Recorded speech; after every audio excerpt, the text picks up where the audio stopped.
My name is Sara Musashi. I was born and raised in Greenville, South Carolina in a family of all girls. But I was the handy one in the family, and I was always taking things apart that weren't working and trying to figure out how to fix them. And this is where my love for problem solving began. This is why I originally thought I wanted to go to school for mechanical engineering. I thought it would be able to fit together my love for math and problem solving with creativity. Until my friend Will Grosskopf showed me the Auburn ID program, my idea quickly changed. I realized that this is really what I wanted to do. This is what I was trying to make mechanical engineering into for me. So instead, I decided to come to Auburn for industrial design. Coming here, I really desired to study in a program where I was surrounded by a community that challenged me to always create and inspired me because of their own aspirations. Little did I know when I began industrial design, I would have exactly that and more. Being in my last 2 months here, I'm looking back and I'm honestly shocked at how the community has helped me develop in so many different ways. I have met some of the most encouraging professors and made some of my very best friends in this program, and we've shared so many funny, interesting memories, and they all inspire me and continue to push me to expand my scope of design. They have helped me to build the confidence to be able to stand up here in front of you guys today to give this presentation. And this is why I'm very excited and honored to show some of the work that I've done over the past couple of years. So my first project that I'm sharing with you is called Stable. This is a project I did my junior year, and it's a personal food production system designed for millennials and urban dwellers that encourages indoor home growing. One of the reasons that home growing has become more and more popular with this geographic is because of the desire to avoid GMO and to promote a healthier diet. There's a market for home growing, but there was not a product on the market that brought simplicity and ease of use together with a piece of furniture. Stable brings together the simplicity of home growing with that piece of furniture that should be displayed in your home. It's a system designed by taking an old cropping method called companion planting and applying it to home growing. Companion planting is a method where certain plants are grown together to act as natural fertilizers and pesticides. The system utilizes Bluetooth drip irrigation and grow lights, along with companion planting to allow plants to successfully grow in many different environments. The system has the ability to pivot around the center pole to adapt to different environments, as well as scaffolding for the ability to grow vining plants. It consists of 3 separate containers to allow for many different variations of companion planting. It comes with an app that you can control the amount of light and water from your phone based on the type of produce you're growing.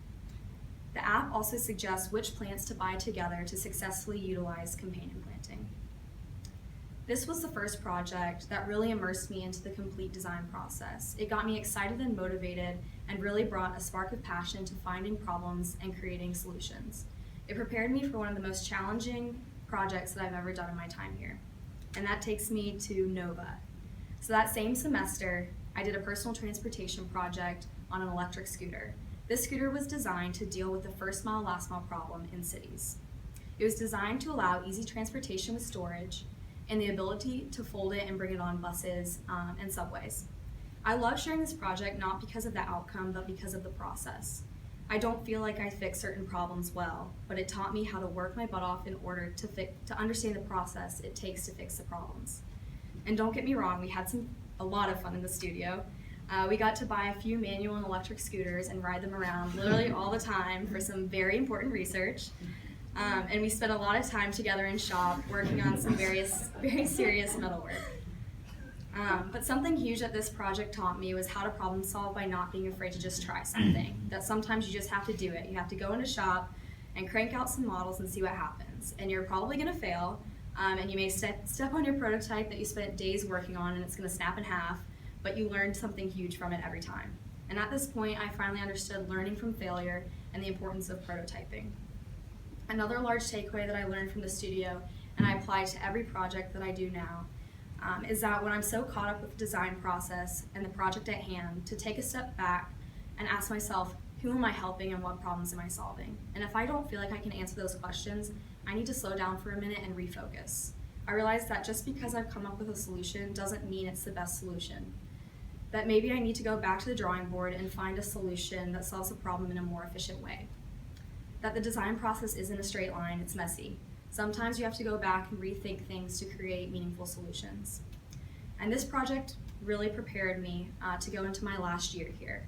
My first semester of senior year, I had the opportunity to work with CSP Aptar, or Aptar CSP, on a microneedle array patch applicator. This design allows non-medical professionals the ability to administer medicine and vaccines through microneedle array patches. This technology will allow for medications and vaccines to be mailed to people's homes. We were given the task to design an applicator that helps avoid user error and correctly administers the full dosage through the patch. With about 4 weeks left in our last phase of the project, I had my ideas narrowed down to 3, and the company chose one that they wanted me to focus on. But with that selected idea, the company wanted me to change the majority of the function and all of the form. So I naturally started to panic, but I just kept sketching out ideas and coming up with new solutions. And then I prototyped and continually worked with the clients until we found a solution that they liked. And we ended up with a completely new solution. It was a spring-loaded applicator that applies the patch with the same force every single time, as well as a 2-step activation function to avoid premature activation. To use it, the user clips it onto the patch container, slides up the front button, and then presses down on the top button to apply. The outcome was completely different than what I had expected, but the company was much happier with it. This is when I realized that I really did understand the design process and its purpose. I understood how it could come into practice when dealing with real clients. That it's not a smooth and simple process every single time. That you experience speed bumps, but what we've learned here has helped us to just keep designing through those speed bumps. And this takes me to my last semester here. This is the project that I'm still working on, and I'm having the opportunity to design and build a working electric guitar that's focused on manufacturing and materials. The body is all laser cut pieces of smoked gray acrylic sheets to create a halo lighting effect when on stage. Working on creating a mass-producible guitar of abnormal materials has been incredibly challenging. I've had to seek out answers to questions that I didn't even know how to ask, but I haven't had a moment where I haven't felt inspired. I've even gotten to go further with this project than any project I've done before and create a full punk modern brand taking cues from Sex Pistols and the Ramones. And that's been extremely exciting for me. And although I clearly look the part of a guitar player, not being a guitar player has been difficult, but it has made this project way more enjoyable because it's given me that extra challenge. It shows me that in the future I don't need to be a guitar player to design guitars. I don't need to be in the medical field to design medical devices because it's not about me. It's about other people and having the desire to solve problems and create even better experiences for them. And that's the mindset I'm excited to graduate with the desire to design for others, but also a burning curiosity to seek out new knowledge. I want to end this presentation mentioning something that's not part of the curriculum, but that this program has taught me over and over, and that's the importance of community and design. Everything that I've talked about today and reflected on has stemmed from conversations that I've had with friends and professors here. It's brought out this way of thinking in this culture where we want to make each other better and call out our mistakes and successes, and then learn from them, and I think that's pretty incredible. Thank you.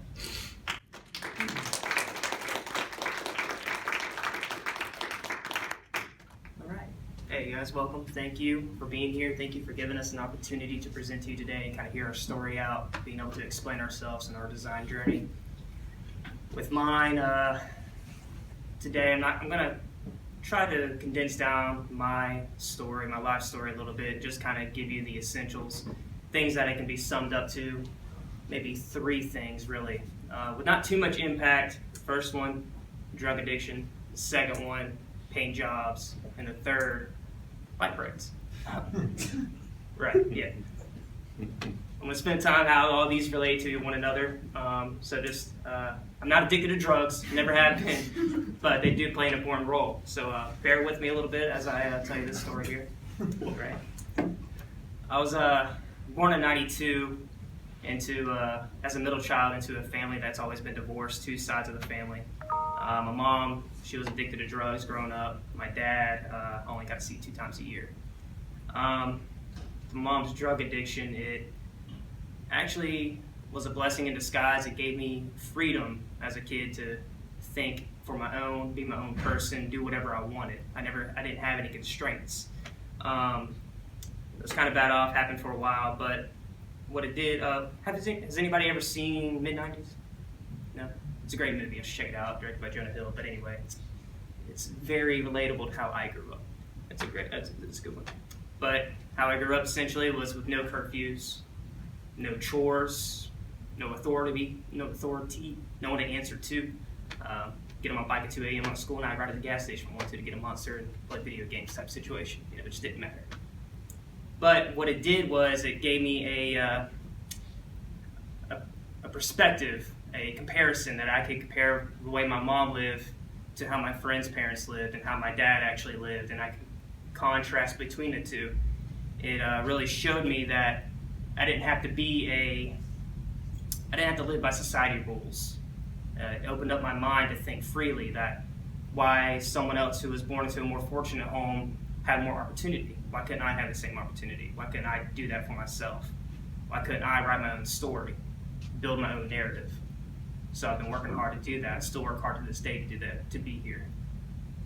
So that kind of leads me to this image here, but going from drug addiction to paint jobs, how does that relate? Well, you ever smell something or experience something that kind of hits you in the face with nostalgia? It smacks you in the face. Well, that paint does that to me, paint jobs. My dad's a car painter by trade, lifelong career. He always done custom paint jobs, restored cars. He still does it to this day. He makes very beautiful things. This is his. He built it from ground up. It's 53 Chevy. But that level of craft growing up, being only seeing him 2 times a year, it wanted me to create a bond with him. So the only way I really knew how to do that was by drawing cars, designing them myself, giving them their own rims, their own fenders, headlights, roofs, what have you. I would save them every single day. I would draw a car, put them in a folder, give it to them when I saw them again. But that it gave me a goal that I wanted to be a car designer. So that hardened self-direction that I got, that unwavering determination I wanted to succeed or do something else in my life to build my own narrative, got met with a goal to be a car designer. Fast forward, well, it's all. Clearly we're not a car design program, but we're a great design program nonetheless. Now, as drug addiction gave me a window to see outside the walls of my broken home, well, it's all. Give me a sledgehammer to tear those walls down, crush my childhood dreams in a good way. All right, in a good way. Okay. I realized that with this project during second year, which was the light pendant project. I had no idea how to design a light pendant that hanged from a freaking cord that was very unattractive. I didn't know what to do. Only drawing cars in my life, was motivated by cars, and got met with this task. Well, Ben, Chou, and Shay, they kept telling me to iterating, kept doing something, put the pressure on me to find something, look outside the long windows inside that bottom studio, and got inspired by nature, really, pine cones, flowers, something to try to get going. So after I figured out how to hang something from that little cord, throwing into being inspired by pine cones and flowers, I just kept iterating over and over and over again, and finally led to a final solution, which isn't exactly this beautiful light pendant that I adore or cherish. It's actually my mindset. The final product was how I thought about myself and what design meant to me. And that was that I could design anything. I didn't have to limit myself to one product category, which was car design. I could actually design anything, any challenge thrown at me. I could redefine it, redo it, and actually be a success at it. From there, that leads me to my next project to talk about, and that's the Astro board. With this project, I wanted to build an experience that I didn't have as a kid, which was kind of like a child and parent relationship, to build bonds, to create memories, something that they can be fond of, or something that you remember for a while. So I put that effort into this toy. So I wanted to make something that brought enough nostalgia to the parent to attract them to the toy, but also attracted the kid enough to where it could pull them off Fortnite or out of technology in a sense, so that they could learn together and use. So I kind of took inspiration from Light Brights. I've been around for a while. The tools of a planisphere, what it taught you, how it teaches you date, time, location, and the wondrous night sky as you look up and just be in awe. You're starstruck. You get humbled by just looking out at the stars. With that, I kind of got inspired by the way light pins go into the astro board, how the light can shine through and actually light those pins up to keep track of the stars you find. So you kind of memorize the star maps. And from there, you and your parent can learn from it. You can create an experience, build a bond with each other. The parent can have fun, be attracted to this toy from something that they remember in their childhood, and that they're learning it with their kid, and they're seeing their kid learn from it, have fun with it. All that to say, it's not about the actual final product itself, but it's about taking the problem at hand and redefining it, or taking away the initial perspective. You know, much like how the Joker lived. He was born into a very oppressed life. He realized that he was always depressed, very poor. He redefined himself, realized that he was in a rut, dressed as a clown, chased by cops, dancing down a stairway. But he was living, he was happy. It changed his outside perspective and really designed something that was really him, that it was lost my train of thought, I'm sorry. But nonetheless, you get what I'm saying. So drug addiction, paint jobs, and light brights is my design history, my academic perspective. Thank you.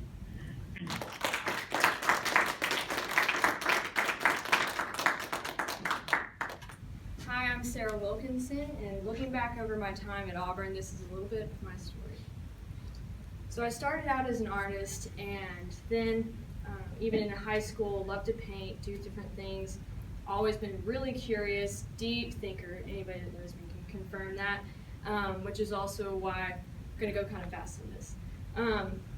So starting out, I went to a school in Arkansas. I started my freshman year in college over there, and I found industrial design and wanted to come to Auburn. It was my dream, but I ran into some roadblocks and I couldn't transfer.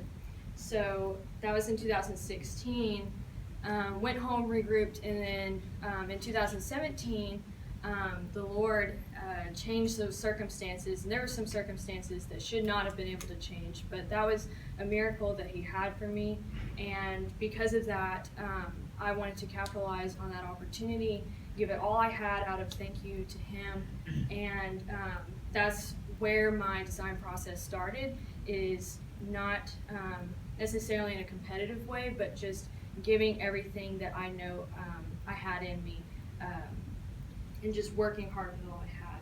So I started out in second year with a new form of art. We had this T-set project about making a brand through different types of products, and I was like, cool, this is a art form, something that I know about. I'm going to use my elements and principles of design that I feel like I was born with, that the Lord just kind of stuck in there. So I used some scale and proportion and access of what the product's going to be used for to communicate the brand to the user. So there's a little tab here. But also as far as making it a family, I used the same line work and copied it over with all the stuff.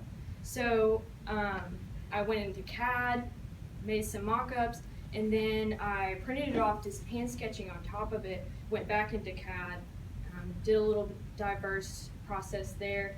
This is my final design, but I realized that creamer was really going to drip milk everywhere, and so I wanted to go back and fix some of my mistakes and keep working and not settle for anything less than my best. So here, that was some of my art and that part of me, but this is a little bit of my heart and soul with compassion. So I started with some trips I had internationally, but I wanted to use an opportunity with customization, mass customization in a class we had, to address the Syrian crisis and help people in need. No political agenda, just all natural kindness, wanting to give some compassion and a little bit of home to the people that were in this situation. So that started out with this system that I came up with for American consumers to buy the refugees to assemble, and they keep a product as a bit of home that has a little bit of their heritage in it, and also sending a product back to the Americans that inspires people with compassion to recycle the whole process again. So I've always been interested in soft goods and sketching, those sorts of things. So I thought a backpack was a great way to do this. Did a lot of iteration with that. Then I did some hand modeling, teeny tiny scale, went up to regular scale, and checking things out. This is my final design with a Syrian stamp, like authentic line work that's to remind the person of home, of where they came from. Also has a map for the Americans to see how far those people are displaced from. And then this was also featured in the 2018 Wanted Design exhibition in Brooklyn. We got to actually go and show our work there. So this was a picture of my booth from that. So moving on to my third year with doing an aquaponics system. And this was my first real project of like start to finish, whole thing, all the marketing. And so I chose using aquaponics for a restaurant because that made sense with a business model. I learned what an aquaponics was, how it worked. I saw what was out there, really ugly, and it's an underused technology. I went to do all kinds of research, hands-on, checking out with professionals here at the university. I YouTubed and actually, another miracle, Lord showed me this YouTube video with exactly how to build a fish tank that I was trying to do for a restaurant size capacity. Sketches started out small, but with finding that actually calculating and part of the process here is digging in, does this actually work? I'm not guessing on the math like Rusty and I spent forever figuring out what exactly this thing is with the engineering. Found out I need to go really big. So sketching and modeling to 100-person capacity of a restaurant, can we feed them once a week with Taco Tuesdays? This is my final design with, since this was my first project, I was still new to actually figuring out what direction do I do this in. So I was doing this, being very thorough, giving it all I have with all of the possibilities, just like I had, set my mind to. But I found in the design process something I wasn't expecting is you got to bring that double diamond back in. And so this was a learning process that helped me learn to future projects. But anyway, I've since used this for exhibit or a experience project where with the white arrows is where the staff walks, which is completely glassed off from the customers. So making a design for transparency was really a lot of fun. Here's just kind of a quick project with bringing, get it done in like 4 weeks, hard dash project with bringing in some of my aesthetics, but also what I learned from the different studios, sketching, exploring, but also bringing that double diamond back in, really fast modeling and welding, and made a final project of a coat rack that would not be covered up when you put coats on it. So let your coat rack do great for you.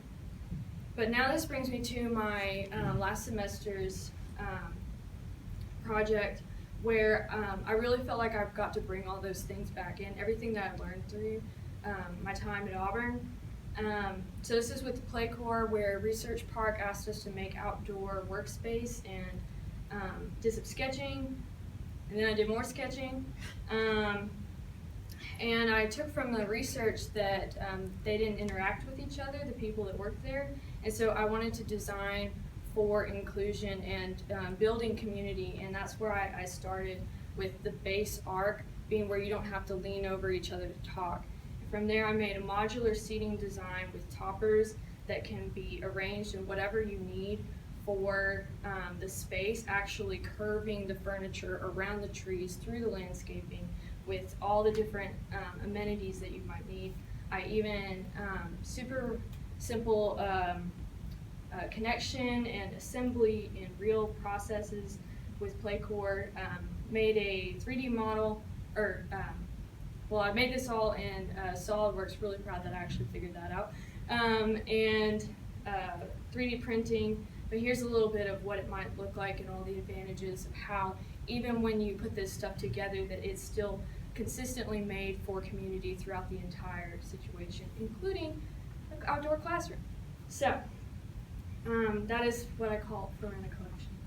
But I still feel like I'm, you know, even though I've learned so much through this process, and my view of design is developed through this whole time. You know, some people might think that this is kind of the end of the chapter, I'm about to graduate, but I still feel like I'm in the middle of the book and growing, and I know that, you know, design is going to be a wonderful part of my life, and I'm still excited to see where that goes. But I thank Auburn University for all that it's poured into me, and thank you.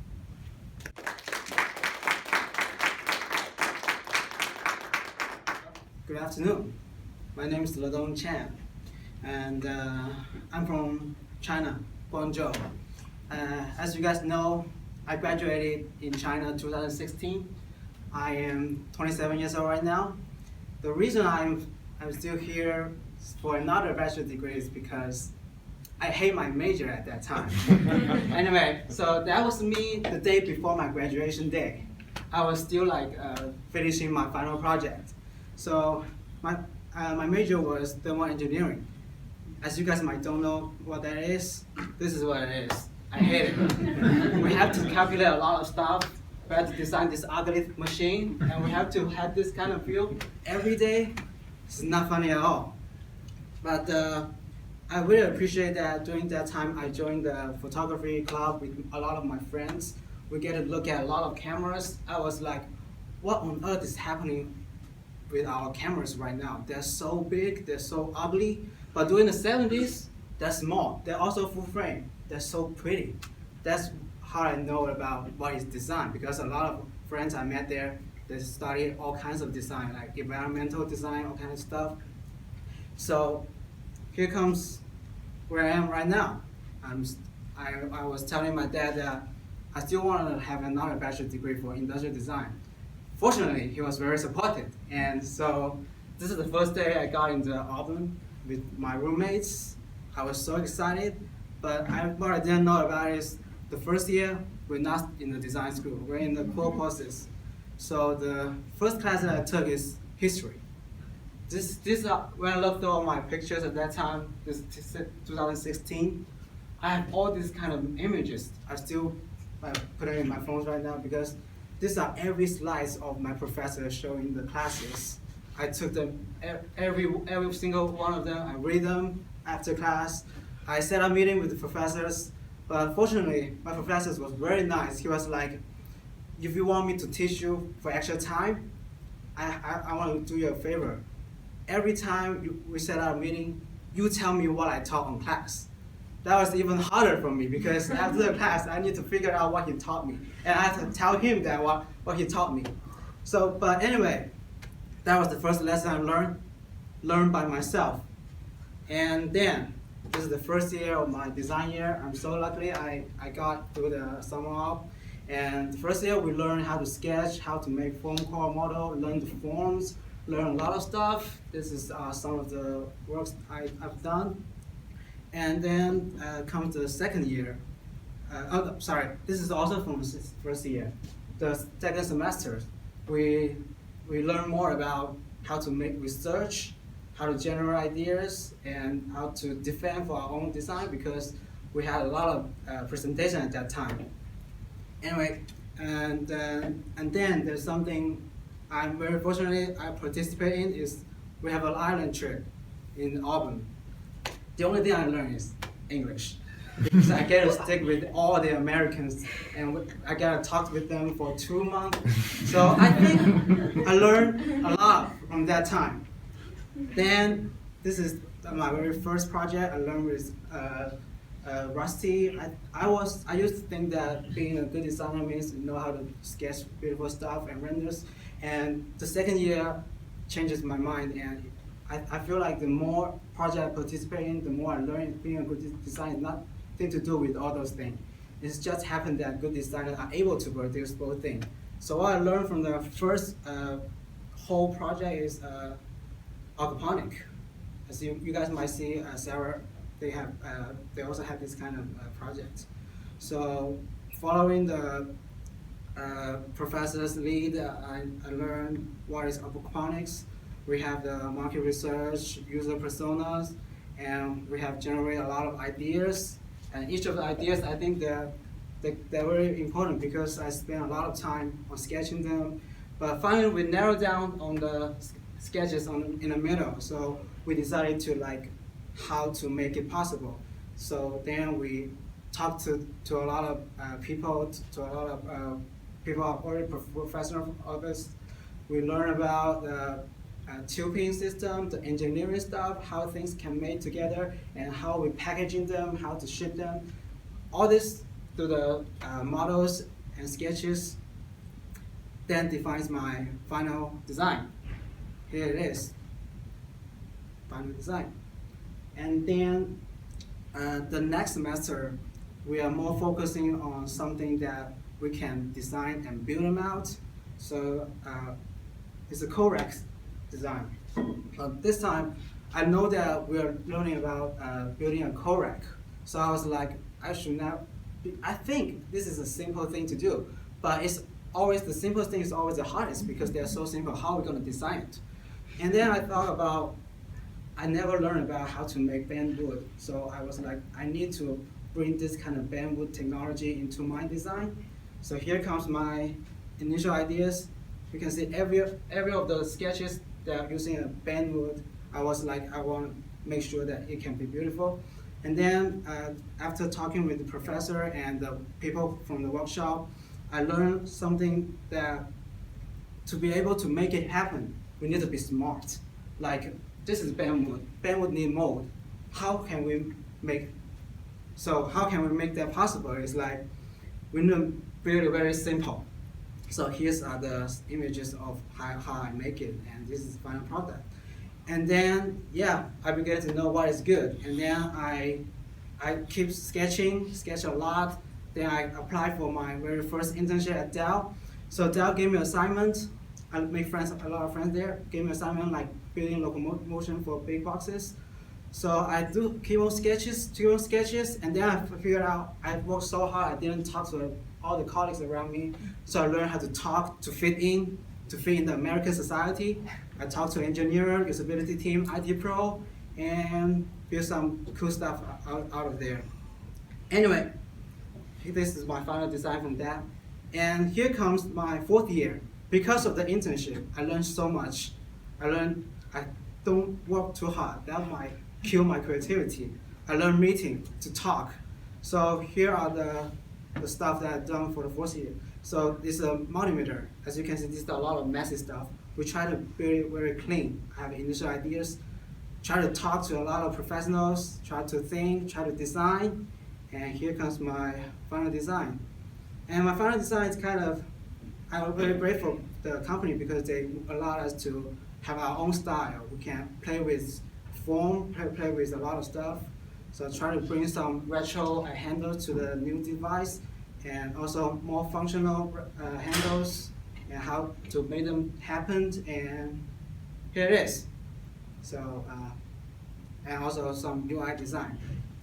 And that includes my whole career. So as you can see, from a guy who about cameras, who want to be a professional, and now I'm becoming more professional. I'm very grateful for the journey here. Thank you. Hi everyone, my name is Christine Lakeman. I am so excited to be sharing my work with you today. And I'm sorry that I couldn't be there in person, but I'm still very thankful and grateful for this opportunity. So before I get started with my design work, I wanted to tell you a little bit about myself and what brought me to design. which is art. And I know that sounds a little bit cliche, but for as long as I can remember, I've always been really interested in art and creating like different types of artwork through different mediums, and it's always been like an outlet for me. But once I got into college, I started realizing that if I wanted to be a successful artist, I needed to have my own specific artistic style. So I started like playing with different mediums and different ways of creating. So creating more loose works, or playing with like contrasting elements on a piece of art. And I feel like that's really helped me as a designer, because you need to have like your own design language if you want to really stand out in like the design field. So I knew I wanted to pursue a career where I could create like this, which is how I found design, and I'm very thankful for that.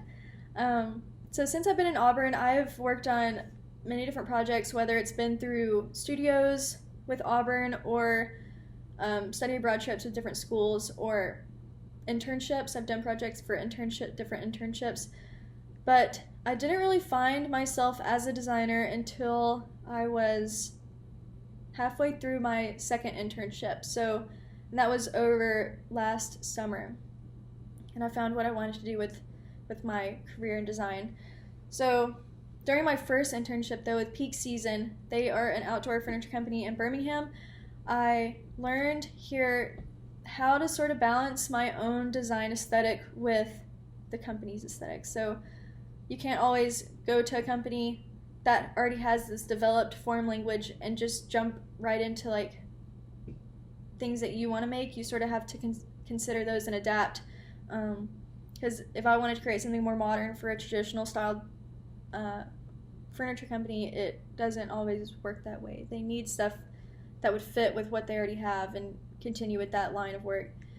But I really utilized like that skill that I learned with a sponsored studio that I did last semester with Playcore, where I developed the Denali Collection. So the Denali Collection is a group of site amenities that was designed for Research Park on Auburn University's campus. And so Playcore as a company all of their forms and products are very playful and colorful. And then Research Park has all of their architecture, and their building their campus is very modern and elegant. So I needed to figure out how to balance those two like considerations. So I started playing with the form, and I was really drawn to this idea of like floating amenities, because the form was very playful, and I was like thinking the material choices then could be more sophisticated. So that's how you sort of get that balance. So I was really drawn to that form really early on, and for the rest of the semester I just tried to make this line of amenities work within Playcore's manufacturing capabilities. So I tried to understand like how to do like the bent tubing and their bend radius like considerations and stuff like that, their materials that they utilize, and that's how I came to the Denali Collection. So these are renders that I developed in Research Park. This is actually on Research Park, and you can see the form is very playful, but the material choices are very elegant to fit with the aesthetic of the buildings and everything. So I was very proud of this project, but I think the project that describes me most as a designer is a project that I did halfway through my second internship with Gulfstream. So at Gulfstream, I was working with the user experience team to redesign and rebrand the interface on all of the tablets and monitors throughout the aircraft. But I was really hoping to do some furniture or interior work while I was there, which that wasn't on my schedule. So I reached out to one of the designers there and asked if he would help me do like a side project so I could work on something like that. And that's how we developed Elysium. So Elysium is a conceptual aircraft interior designed for the year 2039. And I created this persona because I didn't know how billionaires became billionaires and why they needed a jet. So I needed to understand that first. So I created Alex Novick, and I sort of viewed her, this is what I've been telling everyone, but as like a female Elon Musk for residential spaces. So she's very zen and likes interior design and material choices and everything, and is really in tune with like technology that blends in with your environment, so you don't initially see the technology in like a space, but it is there. So once I was starting to get to know Alex Novick, I realized that she is a very zen person, and she lives by this Japanese lifestyle philosophy called Ikigai. And Ikigai is a philosophy that balances what you're good at, what you love, what the world needs, and what you get paid for. So once you balance all of those in your life, you find your Ikigai. And I was really drawn to the idea of creating form based off of an emotion or something that doesn't have form. So giving form to this philosophy was really interesting to me. So I created a mood board to understand like what technologies and lighting I could incorporate into the aircraft, and also the form. And since Ikigai is a Japanese philosophy, I was really drawn to like Japanese architecture and different types of elements that they include, so Zen gardens and moon gates. So I created a lot of like circular patterns within the aircraft and took a lot of inspiration from Zen gardens and the patterns within those. And yugli is a word to describe like a comfortable and warm space. So I started creating different chair concepts because I wanted to start with that and then branch out with the interior. And the chair was really inspired by like rocks placed in a Zen garden. So the bottom of the chair is supposed to be like a rock, and then I wanted to create this pattern on the carpet to sort of look like the ripples in the sand. From there, I chose the material choices and everything very warm and yugli, and that's how I came to Elysium. So it's a very open and warm feeling interior, and I wanted to incorporate some greenery, and I wanted it to still relate back to Gulfstream's interior like dimensions and everything, so it does relate back to that company, but the form is really open and fits well with what Alex Novick is looking for. So the top panel is one of the like the technology-ish elements that I incorporated in the aircraft. So it would be made of electric fabric since it's 2040, and it could be used as like a second window, or it could look like the galaxy, or it could even just blend in with the rest of the fabric in the aircraft. So it's really customizable for whatever environment you're sort of wanting. I also said that whenever she first walks into the aircraft, she would have somewhere to put her luggage, and she could also get a cup of tea, and then automatically she's in her really relaxing and calm space, and she can find her Ikigai there. You can see the L1 seat, where she would be sitting right here, and then you can see the ripples on the carpet sort of start to resemble the Zen garden again. So this project, I'm still really proud of it. This is definitely the project that I feel describes me as a person or as a designer, because it's solving a problem, but not by like inventing something. It's through form. So I wanted to also share this quote. It says, "I will always follow my intuition and emotion. I don't always want to be in a group of people." And this, it's a quote by one of my favorite interior designers.